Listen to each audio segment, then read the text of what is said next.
Hi there, I'm Wendy McCallum, burnout and alcohol coach and wellness expert, and you're listening to Bite-Sized Balance, where everyday extraordinary women share their stories, expertise, and wisdom, all in the name of lifting each other up and creating a better life by design.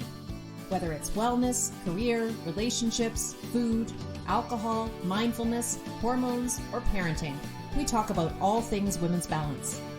If your life looks great on paper, but it still feels like something's missing, you're in the right place. Welcome to Bite-Sized Balance.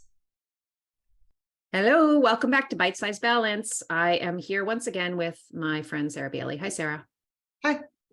So I wanted to give everybody a bit of an update on the empty nesting sitch, which is no longer empty nesting. So we have one 19-year-old back full-time for the summer here, and the other one coming home on Wednesday, which is in the day we're recording now. It's like 3 or 4 days from now. So we will be back to a full nest, and I'm anticipating that.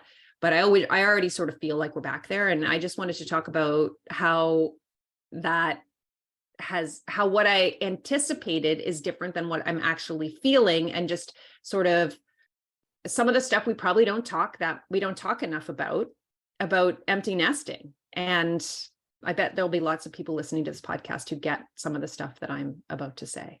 I know that I've talked to my friend Megan, who's in a similar situation where her kids are all going off doing their thing and then coming home. Some or all of them coming home in the summer. So, and she is feeling some of the same things that I'm feeling. Why don't you start with what you thought it was going to feel like? Well, what's been your journey? Actually, tell us I hate that word, journey. Tell us what it's been like this last 8 months they've been gone, and how you were feeling. So, they left, that transition, and then sort of walk us through what your development over this last year has been, and then to the point where it's like, I am anticipating them coming home. This is when they're coming home.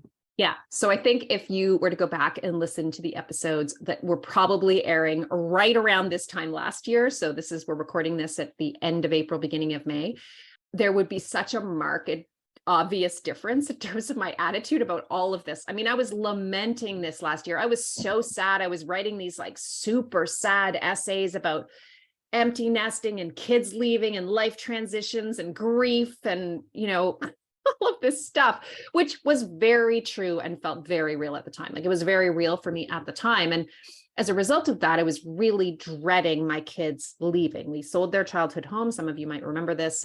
And then we just made this decision to rent a place in the city. My husband and I, very small, cute place downtown. First time we've lived in an urban center since really before our kids were born, honestly, because when they were born, we had just moved into, technically still sort of downtown in Calgary, but an older suburb. So this is the first time we've lived downtown together since before we had kids. And we used to have apartments downtown in Calgary, and we're living that life. So we moved into this place downtown that we're renting, and I was still feeling pretty stressed and blue about all of it at the very beginning. But honestly, Sarah, it's been great. I've had such a good year. It's been so much. It's been fun. Rob and I have been having a really great time. We love the freedom. I love the agency, which I've talked about on a couple other episodes, this feeling of agency that's come along with it for me, which is I am not responsible for anyone else. I mean, my husband is a fully grown adult. He can do all the things. I've never really done all the things for him anyway. That's not our relationship, but he's the only other person right now for whom I might feel like I have any responsibility, while my kids are away, and I don't. So basically I'm just responsible for myself, and I get to make the decisions every day that feel good to me. And I have had a great time. I did a lot of traveling in the fall, which I'm very lucky to be able to do that. And I did most of it by myself. I went to a writing retreat in California, which was like the highlight of the fall for me. It was so cool to go with my coach and Dowsett Johnston, and then some of my like small group writers, and they're actually on their way back.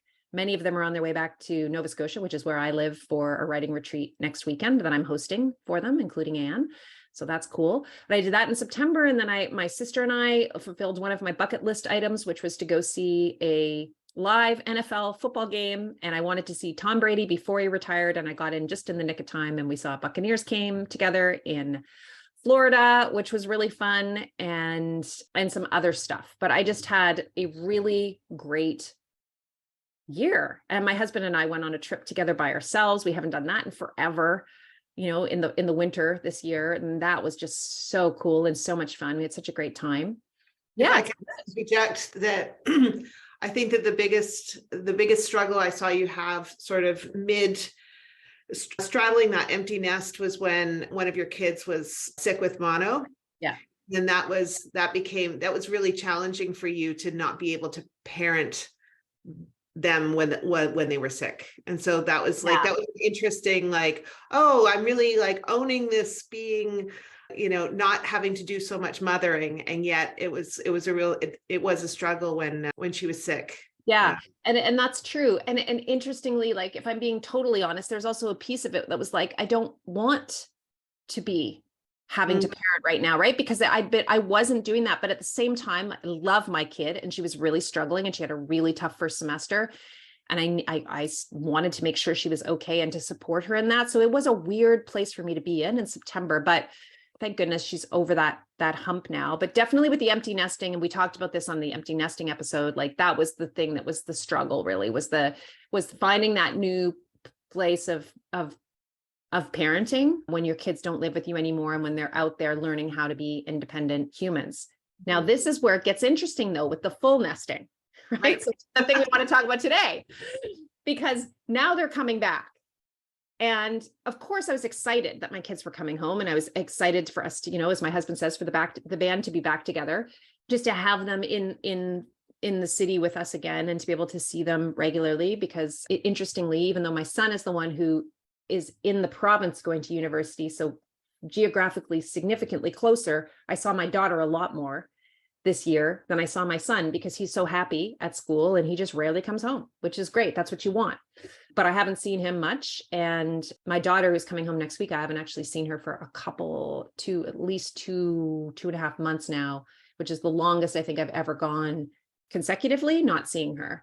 So I was excited for them to come back, but then my son came back, and within like 30 minutes, that might be an exaggeration, maybe a couple days, but it felt like 30 minutes. I was thinking, oh, this is how it's going to be for the next 4 or 5 months till he goes back to school. And my daughter's not even home yet. So there's just one kid home. But the agency piece is tricky when they come back, because you're trying to balance their newfound independence and all of the skills that they've developed being away for a year with the way it used to be like a year ago, when they didn't have that yet, because that's all, right? Like the last time you were parenting, you were still kind of actively parenting, even though they were older teenagers, you were still involved in all the things.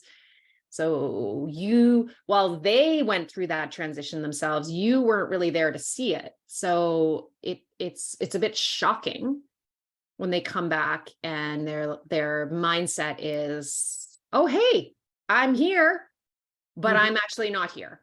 And I'm going to be doing all of these things. So that, I'm accustomed to my kids. They have busy social lives, and I'm accustomed to them being out and away and, whatever, but more just from his perspective, and I got to give him credit for this, but he's saying things like, maybe I'll just bring my mini fridge in and plug that in somewhere, and I'll stock that with some of the food that I want to eat. And then I'll do some meal prep, and then I'll have my meals in that other fridge. And I'm thinking, what?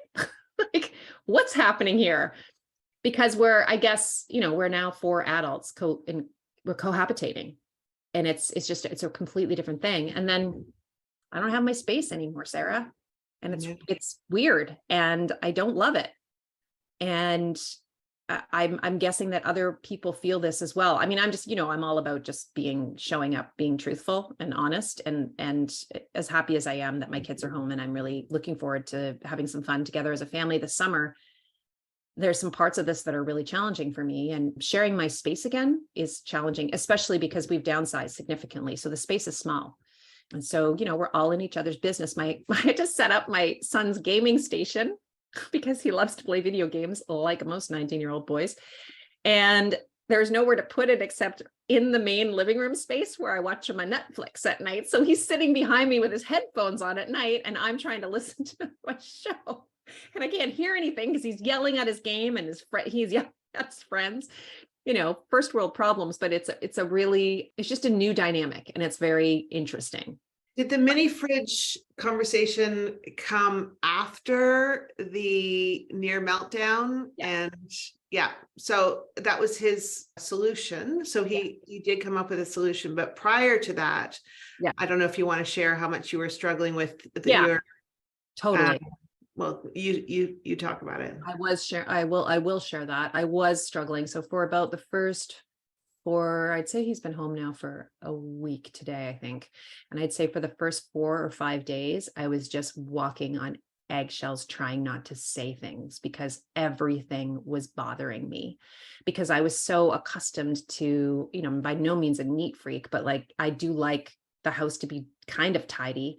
And of course, as soon as he came home, like, tidiness is not a priority for him. It never has been. And all the stuff's all over the place again. And he's, eating the food and not cleaning up after himself. And I'm having to remind him of that over and over again, because he could do whatever he wanted in the last year. And my guess is his room looked not great all year, and it didn't matter to me. But now he's back in my space. So that was really bothering me. But the thing that we had, the adjustment that needed to happen, and now I can see that on his side, there was also an adjustment that had to happen, is that I had to, it was a good example of that whole asking for what you need thing that we were talking about in one of the other episodes we recently recorded. But me saying, this can't be the status quo. You can't be taking all the stuff, like the food that I'm making and all of that, and not expressing any gratitude or in any way contributing. Mm-hmm. And so we had a lot of conversations about that. I had conversations with him. My husband had conversations. And a lot of the times with me, when I try to have that type of conversation with him, just the way our personalities are, it will often get heated. And so I found that for the first 5 days he was here, I did not want to go back to that. I did not want to go back to disagreements and people raising voices and shouting and all of that, because I've had the most peaceful 8 months. Like, it's been amazing. So I was choosing to not speak instead. And you and I had lots of conversation about it, where I think you were like, well, maybe you should say something. And I was thinking, I just can't risk going back to that battle zone again. I don't want to go back there. Anyway, interestingly, I waited it out, and his dad had another conversation with him, and he did come to me, and it was so great. I said to you, it was really good choice to wait, because he came and was just so lovely about all of it, and said, you just need to let me know. I'm happy to go to the grocery store for you. Just give me a heads up. I have stuff that I do. I have plans. I'm working. I'm doing all of this. But like, if I can help out with that kind of thing, just give me some advance notice. Just don't ask me on the spot, which is fair. And, some recognition of the fact that things needed to be different now that there were 4 like adult sized people living in a much smaller space. And me also recognizing and us having a really honest conversation about the fact that he does not want to be actively parented anymore. And I actually don't really want to be actively parenting him. But in order for that to work, he needs to be doing the things that I would normally be actively parenting him around. Like, he just needs to do them himself. Like, he can't, so it was a really, really good conversation. And there has been a big shift in the last couple of days. So it's been much, much better, which is awesome. But it was an awkward transition. Yeah. And I think you also mentioned that, we had a conversation around the fact that he was also going through his own readjustment. So we'd gone from independence and not being parented, but also with his friend group. Yes. So he came back to a very different life than he had. He all of a sudden moved to a different home. That some of his friends were active, like full-time working. They had very different schedules. Friends that he'd met at university maybe didn't live in the city. And so that he was kind of trying to find his feet as well, and was maybe feeling a little bit defensive around being asked to do things. Yeah, totally. Because he hasn't started, he starts work next week. So he had this week of like, and that is an adjustment because he's coming from residence at university where there are people, and he had a roommate, like he's just was constantly with people. So I think I needed to give him a little more grace around that than I did. So it was a good learning lesson for me. My daughter will probably benefit from it when she comes home next week because I just basically went through it all with him. So I'm anticipating that there will be similar transitions that will be happening with her when she gets home. But yeah, I just wanted to come on and say, like, it's like everything about this process has been different than I thought it was going to be. And I think if I had not had the capacity to be open, which is something that I've learned through work that I've done in other areas, and also just as a coach, I mean, this is the fundamental kind of underpinning of all coaching is you actually don't know how it's going to go. And assumptions are your enemy. You make assumptions about how things are going to go, and then things go that way because you behave according to how you think, right? And so I think as a result of that, all that work that I've been doing over the last few years, I'm better at staying open. I'm better at noticing assumptions. I'm better at parking them and just staying in that experiment mode that I talk about a lot of the time, just sort of like life's an experiment and I actually don't know how this is going to go. And it probably won't go exactly the way I think it's going to go because I'm a terrible predictor. Let me just do my best to set myself up for what I want in life and then see what happens. And that's really what I did this year. And I'm proud of myself for that because that's not been my default always. And there certainly were decades where that was not my default. And again, this is one of those things I think that comes out of midlife, but everything about this surprised me. I was just blown away at how happy I was. Yes, I missed my kids. I want to be clear. I missed my kids a lot. It was hard. It was, as Sarah said, it was really hard when my daughter was so sick. And I was having to deal with trying to triage her to help her decide whether to go to the ER or not that night over the phone. You know, that was hard. And to not have anybody that I could call to go like scoop her up and like take care of her when she was so sick. But it was also really, really great. And the 8 months were really terrific. And I thought it would be harder on my marriage to not have the kids around. I thought, what are we going to do? How are we going to communicate? What are we going to talk about? And it's been the opposite. We've just done so many things that we hadn't done for a long time together that we just enjoy doing. We spend a lot of time together, but we also have both, I think, moved into this place of agency. And we've had some really awesome conversations about what we want with the rest of our lives and what matters to us. And I'm very lucky that I'm in a very, very, I don't know what to call my relationship, but we're two independent people in a very connected, loving partnership. And so he absolutely supports and respects and encourages me to go do my own thing. And I do the same with him. So we don't spend every waking moment together. And that works really, really well for us. And so that's been great during the empty nesting. Like that got better. And I thought that probably that's going to be a struggle. It wasn't a struggle. And my relationship with my kids has gotten better, interestingly, with them being gone. Also something I was worried about, right? But as much as we had this like tough little transition period with my son, my relationship with my son, and I think he would agree to this, is just much easier and calmer, and just both of us just enjoy it. It's much more enjoyable for the two of us since he's been away. I'm so proud of him. He's had an amazing year, and he's coming into his own in terms of his confidence and his own feeling, his own life's purpose and all of that stuff, which is really, really cool to see. And my daughter has just blown my mind this year in terms of what she's been able to accomplish with like being super sick with mono for 6 months of it, and also in a really, really challenging program. So that's all been really cool. But the bringing people back, the filling of the nest, I said to one of my friends the other day, I was like, oh my gosh, I'm like it's like I'm in a residence room living with like a kid in residence, and my house is a residence room again. There's like stuff everywhere. And the response was, oh, that's full nest syndrome. Yeah. And so I wanted to talk about that because there is this like other side to it, which is the adjustment when they come home again and realizing they're going to be home probably at least for the next couple of years, 2, 4, who knows how long it'll be, but they'll be home for periods of time every year, and learning how to adjust to that and transition into that and really enjoy the heck out of that, which is my goal, is to just really enjoy the next few months. It requires a little bit of work, I think. What do you have to care less about in order to enjoy my God. time? Sarah, how many things last week was I telling you? That's what I Sarah, we were going for walks. I was like, I'm choosing to care less. I'm just choosing to care less. I was choosing to care less about everything last week. I think I need to care less. Clearly, I need to care less about like the physical state of the place I live, because it's impossible with 4 people for it to not be a whole lot less organized and tidy than it normally is. I probably need to care less about schedules, because that's going to be impossible for the 4 of us this summer. I'm going to have to hand over a lot more probably responsibility for like meals and things like that to other people. I've already said that to them. Like, we're just going to have to wing it, you guys. There's 4 of us here. I'm working full-time. Dad's working full-time. You guys are working full-time.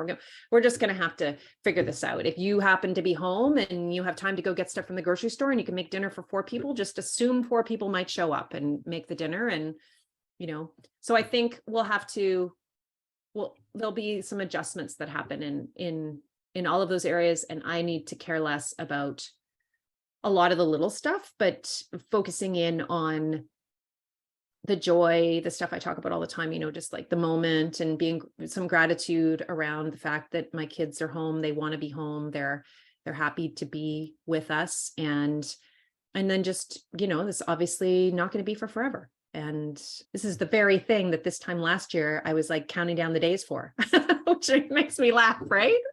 So yeah. Anyway, I'm really looking forward to the summer, and thank goodness we are moving out. As Sarah well knows, this place we're in is not suited for 4 adults. We have a tiny European fridge, and guys, I mean tiny. Like, Rob and I can barely fit all our stuff in this little fridge. It has like a mini freezer on the bottom and a tiny, tiny fridge compartment. So we're having to, be super careful about how much we buy. We can't put too much in there. And now with 2 more adults home. Plus we've got, there's like girlfriends, boyfriends, friends, like there are always people over here.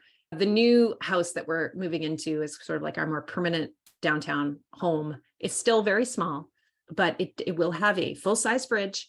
I do have room in the base. There is a basement. I have room for a deep freeze. There is a spillover space for people to socialize. Whereas in this place we're in right now, there's only one place for people to hang out. So we're always all in each other's business here.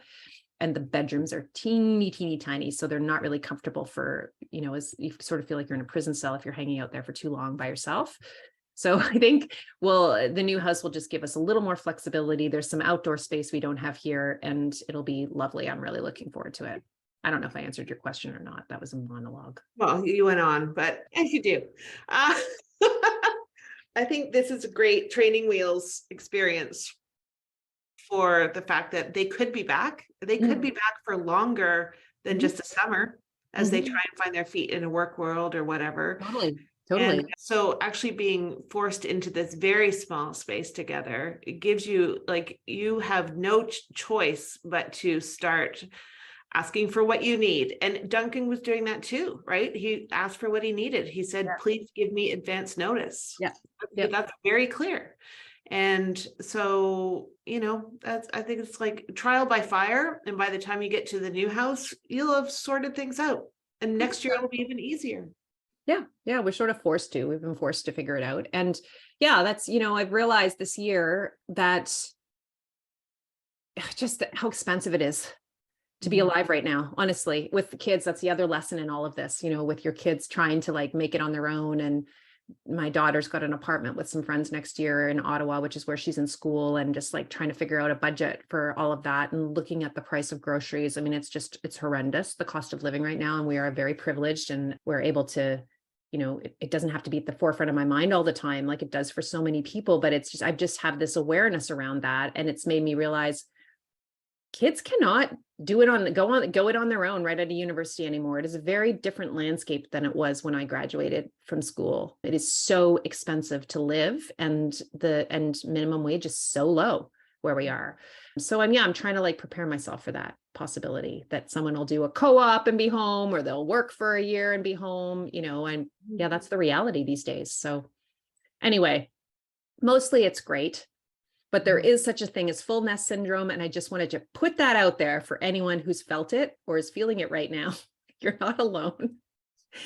And I think we need to talk about that too. Like this is a weird transition space to be in when your kids are coming and going and coming and going. So I'd love to hear your experiences on that. As always, send me a note. Let me know if this resonated with you or if you learned anything from this. Sarah's getting like a primer in all things empty nesting and then full nesting because her kids aren't gone yet. But I feel like you'll probably go through it. It'll be more smooth for you. As a result of watching me. I'm not sure mine will ever leave. That's not. This is because there's still 3 to 4 years, 3 to 5 years away from university. Yeah. I can't imagine them being able to afford to leave. That just seems outrageous to me. So I sometimes look at my house and think, I've got full nest syndrome now. What is this going to look like when, I'm really done parenting? So it does spark a little bit of fear in me, but I also, when my kids say, what do you mean we're never leaving? I'm hoping that means that they actually like my company and it's not just they're never leaving because they want a full fridge all the time. So yeah, it is that they do like to be home, and it's hard for them too, because they're walking that line between like wanting just someone to take care of them because they've been working so hard to take care of themselves for the time they've been away. Right. But then also like not wanting to give up too much of that independence that they worked so hard for this year. And so, have to try to like put yourself in their shoes and remember what that felt like when you came home from university and, what you wanted and what you didn't want. And, anyway, it's been a really great week in many ways for me.